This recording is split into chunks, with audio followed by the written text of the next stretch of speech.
Hello' বন্ধুসকল, earn মানি চেনেলটোলৈ আপোনালোক সকলোকে স্বাগতম জনাইছোঁ। আজি মই আছোঁ মোৰ কুকুৰা ফাৰ্মত আৰু ইয়াত আপোনাৰ কেইদিনৰ আগত যি কুকুৰাবোৰক ভেকচিন দি আছিলোঁ সেইদিনা ৱেইট কৰিলোঁ, জুখিলোঁ। কিছুমান আহিলে আপোনাৰ 600 গ্ৰাম 700 গ্ৰাম আৰু সেইবোৰ কুকুৰা আজি আপুনি দেখিছে যে মোৰ ইফালে এটা গঁৰাল আছে, তাত অলৰেডি কুকুৰা থকাৰ কাৰণে ইহঁতক মই সৰুকৈ এটা নেট লগাই পেলাই আপোনাৰ বাহিৰত ৰাখিছোঁ।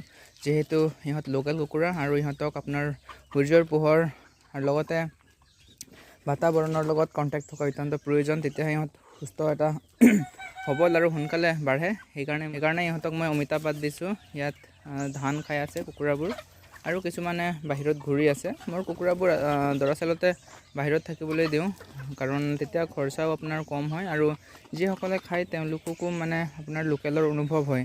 আৰু ইহঁত লোকেল, সেইকাৰণে মই মানে ইহঁতক মেলি দিওঁ। গোটেই বাৰীত ঘূৰি থাকে আৰু এইফালে অমিতা গছবোৰ আছে, এইবোৰৰ পাতবোৰ মই ছিঙি দিওঁ। আপোনালোকে এনেকৈ লোকেল কুকুৰা যদি পোহে তেতিয়াহ'লে পাৰিলে অলপ মেলি দিব, কাৰণ ইহঁত লোকেল কুকুৰা তো যেনেকৈ মানুহক ফুৰিবলৈ মন যায়, কুকুৰাবোৰকো তেনেকৈ ফুৰিবলৈ মন যায়। আৰু আপোনালোক যদি গঁৰালত বন্ধ কৰি থয় কুকুৰাবোৰক, তেতিয়া ইহঁত অত্যন্ত কাজিয়া হয় আৰু কিছুমানৰতো নেজ নোহোৱা হৈ যায়।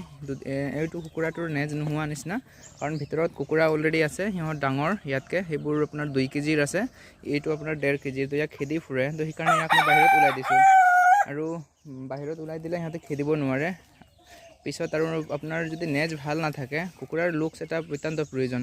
কুকুৰাৰ যদি নেজটো আপোনাৰ চুটি থাকে তেতিয়া বিক্ৰী হোৱাত অসুবিধা হয়। সেইকাৰণে এৰি দিছোঁ যাতে এতিয়া নেজটো ভালকৈ ওলাব পাৰে। আৰু দেখিছে লাহে লাহে কেতিয়া নেজটো ওলাই আছে। কেইদিনৰ আগত খুব বেয়াকৈ ইয়াক কামুৰিছিল আৰু ইহঁত এইফালে চৰি আছে। এতিয়া 8টা নে 9টা ডাঙৰ কুকুৰা আছে, 80-90টামান আছিলে, মই বিকিলোঁ। এনেধৰণৰ যদি ভিডিঅ' আপোনালোক চাই ভাল পায়, কিবা যদি সুধিবলগীয়া থাকে তেতিয়াহ'লে আপোনালোক সুধিব পাৰে। মোৰ নতুনকৈ ইউটিউব চেনেলহে আৰম্ভ কৰিছোঁ। কুকুৰা পালনৰ লগত মই বহুত দিন হ'ল জড়িত হৈ আছোঁ আৰু 2 দিনমানৰ পিছত মই আপোনালোক ক্ৰয়জা